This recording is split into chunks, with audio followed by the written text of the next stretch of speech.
மயிலாடுதுறை மாவட்டம் தருமபுரத்தில் 15ஆம் நூற்றாண்டைச் சேர்ந்து சைவ ஆதீன மடம் அமைந்துள்ளது. இந்த மடத்தின் ஆதீன குரு முதல்வர் குரு பூஜை விழா மற்றும் ஞானபுரீஸ்வரர் ஆலய வைகாசி பெருவிழா கடந்த 20ஆம் தேதி கொடியேற்றத்துடன் துவங்கியது. 10 நாட்கள் ஆலயம் மற்றும் குரு பூஜை விழாவும் நிறைவாக 11ஆம் நாளான நேற்று ஆதீன மடாதிபதியின் பட்டண பிரவேசம் நிகழ்ச்சியும் நடைபெற்றது.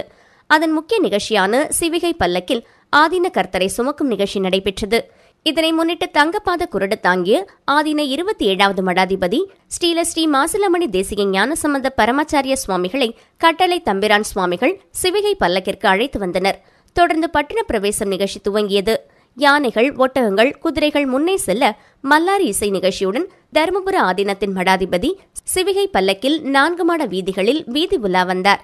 பக்தர்கள் மற்றும் பாதம் தாங்கிகள் வெள்ளி பல்லக்கில் அவரை அமர்த்தி பல்லக்கை சுமந்து வந்தனர். நாடு முழுவதிலும் இருந்து வந்திருந்த பல்லாயிரக்கணக்கான பக்தர்கள் நிகழ்ச்சியில் பங்கேற்றனர். இதை முன்னிட்டு பரதநாட்டியம், மல்லாரி இசை கச்சேரி, நாட்டுப்புற இன்னிசை கச்சேரி ஆகியவை நடைபெற்றது.